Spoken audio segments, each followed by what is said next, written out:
Welcome to the Dream Power Show. I'm your host, Debbie Spector Weissman, the Dream Coach. We speak a lot on this program about the ways we hold ourselves back from achieving our dream lives. But did you ever stop to consider that maybe you're not getting what you want because of that lover who cheated on you 5 years ago? Or maybe your former best friend who posted your deep, darkest secrets on social media?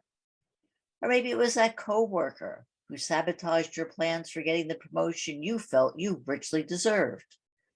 Well, there's a name for this: post betrayal syndrome. And it can have devastating impacts on your health, your relationships, and your work. We're going to discuss what this is and what you can do about it with transformational psychologist Dr. Debi Silber. She's an award-winning speaker who helps people move past their betrayals, and she's the author of several books, including her latest, Trust Again: Overcoming Betrayal and Regaining Health, Confidence, and Happiness. Welcome to the Dream Power Show, Debbie. Thank you so much. Looking forward to our conversation. Oh, me too. Well, Debbie, we've always taught to believe that time heals all wounds, but your studies show that that's not true. So how does betrayal keep us stuck? It's one of those things. It's interesting because there are so many different types of trauma: death of a loved one, disease, natural disaster, devastation of some kind. And betrayal is a very unique type of trauma. And I just to back up, I did a study on, first of all, you don't study something like betrayal unless you have to. So I had my own betrayals, launched me into this PhD program in transpersonal psychology, the psychology of transformation and human potential, because I was changing it so much I didn't quite understand it. Anyway, I was there. I did a study on betrayal: what holds us back, what helps us heal, and what happens to us physically, mentally, and emotionally when the people closest to us lie, cheat, and deceive. That study led to 3 groundbreaking discoveries, which changed everything. But to answer your question, one of the discoveries was there's actually this collection of symptoms, physical, mental, and emotional, so common to betrayal, it's known as post-betrayal syndrome. We've had easily over 25,000 people take our post-betrayal syndrome quiz on our site to see to what extent they're struggling. And to answer your question, we've all heard time heals all wounds, and I have the proof that's not the case, because there's a question that says, is there anything else you'd like to share? People write things like, my betrayal happened 40 years ago, and I can still feel the hate. My betrayal happened 35 years ago. I'm unwilling to trust again. My betrayal happened 10 years ago. Feels like it happened yesterday. So we know when it comes to betrayal, we need a very specific protocol. Okay, so you said that there are symptoms that are define this. So what are those symptoms? Yeah. So every few months I pull the stats just to see where people land. So we've had every age represented, almost every country represented. So pulled the latest stats for you. Ready? 78% constantly revisit their experience. 81% feel a loss of personal power. 80% are hypervigilant. 94% deal with painful triggers, and those triggers can take you down. These are the most common physical symptoms. 71% have low energy. 68% struggle with their sleep. 63% have extreme fatigue. That's your adrenals. Those are your adrenals crashing.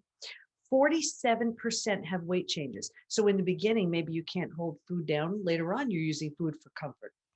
45% have digestive issues. That's anything from Crohn's, IBS, diverticulitis, constipation, diarrhea, you name it. These are the most common mental symptoms. 78% are overwhelmed. 70% walking around in a state of disbelief. 68% are unable to focus. 64% are in shock. 62% are unable to concentrate. So now just imagine you can't concentrate, you have a gut issue, you're exhausted, and you're still supposed to raise your kids and do your work and show up, right? That's not even the emotional ones. 88% have extreme sadness, and 83% are very angry. Now, if you've been angry and sad and you mix those together, that's exhausting right there. 82% feel hurt, 80% have anxiety, 79% are stressed. Here's why I wrote the book Trust Again. Ready? 84% have an inability to trust. 67% prevent themselves from forming deep relationships because they're afraid of being hurt again. 82% find it hard to move forward. 90% want to move forward, but they don't know how. Wow, that is amazing. I mean, just reading that list, it exhausts me just hearing about it all. Um, Staggering, right? it is. And interesting, you said that your own betrayal caused you to get into this line of work and line of study. Yeah. So, what Yeah. happened to you? Yeah. So, nobody says, hey, I think betrayal is a good topic to study, So it's actually my 30th year in business. And as life would morph and change, so would business. So I started in health and then mindset and then personal development and testing people for stress related symptoms and disorders. And then I had my own trauma. So first it was the betrayal of my family. And I thought I did the work to heal. But then a couple of years later, it happened again. And this time it was my husband. Anybody who's been through it, you're shocked, you're blindsided, you're devastated. Life as you've known it, has just come to a crashing halt. So I got him out of the house and I looked at those two experiences and I said, okay, well, what's similar to these two besides me? But I realized, my boundaries were always getting crossed. I never took my own needs seriously. I was last on my list, which so many people do, right? And I see this with women in particular. So I was like, you know what? That's it. It was, I don't even know what came over me, but I was like, this is going to be the most drastic, bold move I could ever do. So here I was, 4 kids, 6 dogs, a thriving business. I was 50 and I'm like, we're going back for that PhD. I didn't know how I was going to pay for it, how I was going to manage the time, but I intuitively knew, nothing changes if nothing changes. And it was in that drastic move everything changed. And, we can spot an unhealed betrayal from a mile away in health, in work, in relationships. And one of the classic ways I see it in relationships, I see it in one of 2 ways. The first way is repeat betrayals. If you have a repeat betrayal, it's an unhealed betrayal. You keep getting, it's like the faces change, but it's the same thing. There is it's not that it's your fault, but there's an opportunity. There's this profound lesson that is waiting to be learned. Until and unless you do, you will keep getting opportunities in the form of people to teach you this. And when you finally get it, that you are lovable, worthy, deserving, you need better boundaries in place, whatever it is for you, lesson learned. You don't have to repeat it again. Or of course we see the big wall goes up and they're like, nope, been there, done that. No one's getting near me again. And we think it's coming from a place of strength. It's not, it's coming from fear. So many ways an unhealed betrayal just follows us around until we face it, feel it, heal it. A lot of times I found that people sort of wear it like a badge on their sleeve, like, they'll Yeah. bring it up a lot or they'll talk about it and almost like they can't let it go. Why is it so hard to let it go? Yeah, that's actually part of the second discovery. And this was that while we can stay stuck for years, decades, a lifetime, and so many of us do, if we're going to fully heal, we're going to move through 5 now proven predictable stages. And what's even better about that is we now know what happens physically, mentally, and emotionally at every one of those stages. And we know what it takes to move from one stage to the next. Tragically, most people out of the 5 stages move to stage 3 and stay there. And the demographic you're speaking about is locked in that stage 3. What are the 5 stages? So Yeah. yeah, I mean, when this was discovered, in like the geekiest way, I thought my head was going to fly right off my body. I mean, this was so exciting because now there's a roadmap. If someone is willing, willingness is the key word right here. If someone is willing to do what it takes, they will predictably move from one stage to the next. So now truly staying stuck is a choice.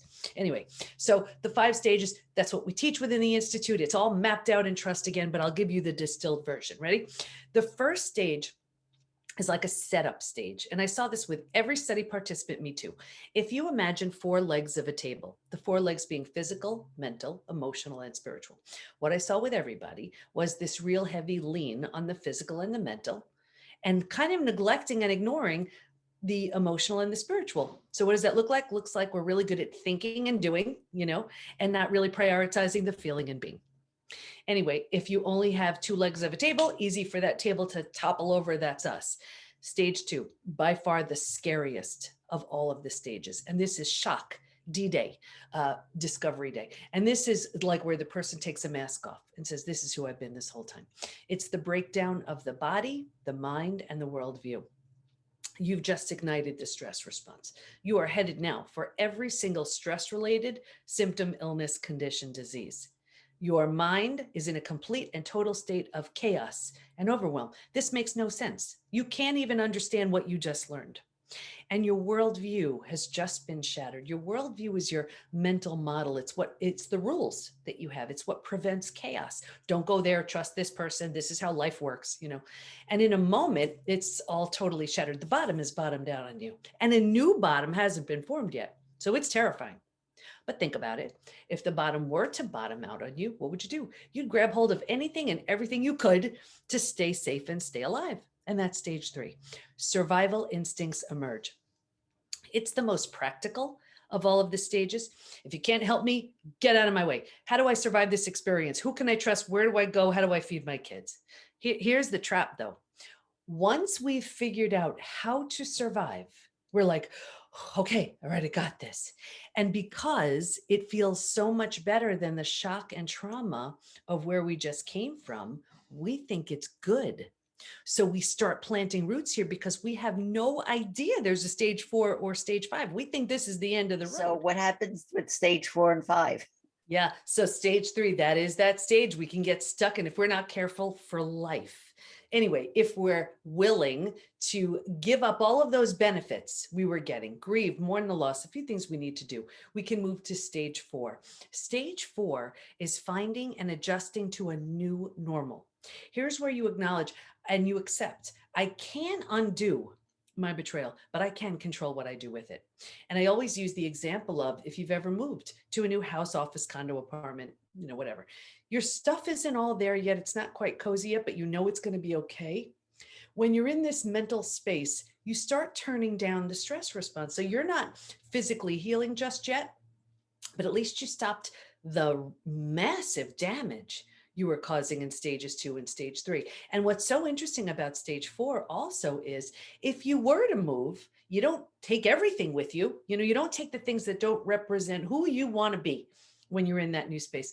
And what I found was if your friends weren't there for you, or that misery loves company crowd you picked up in stage 3, you don't take them with you to stage 4. You've just outgrown them.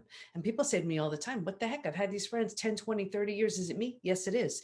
You're undergoing a transformation and you've just outgrown them. If they can't rise up, they're gone. When you're in this space, you're making it cozy. You're making it mentally, okay. You move into the 5th most beautiful stage. And this is healing, rebirth, and a new worldview.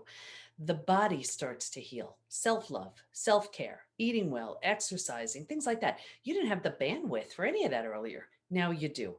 Your mind is healing. You're making new rules, new boundaries based on the road you just traveled.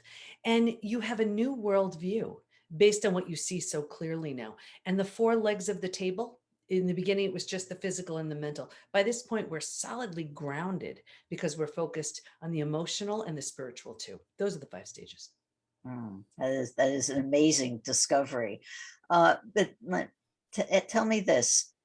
So somebody is living their life and maybe they had a betrayal a while ago and they're in this stage 3 and they're stuck and they're living their life and they know something's maybe not right, but are not sure it is. How do they know that they're actually suffering from post-betrayal syndrome? Yeah, well, first of all, if they have any of the symptoms that I mentioned, there you go. If they're numbing, avoiding, distracting, that's another way you know. If there's that sense of unease, if they don't feel good, see what happens is, and if you want me to explain the 3rd discovery, you'll see. Because when you're in a place of post-betrayal transformation, you're not stuck in stage 3. That was the 3rd discovery. I just have time for one final question, which is how can people find out more about you and your work? Thank you so much. I really recommend everybody take the post-betrayal syndrome quiz to see to what extent they're struggling. They could just find that at the PBT, as in post-betrayal transformation, thepbtinstitute.com/quiz. We've been talking about the impacts of betrayal with transformational psychologist, Dr. Debi Silber.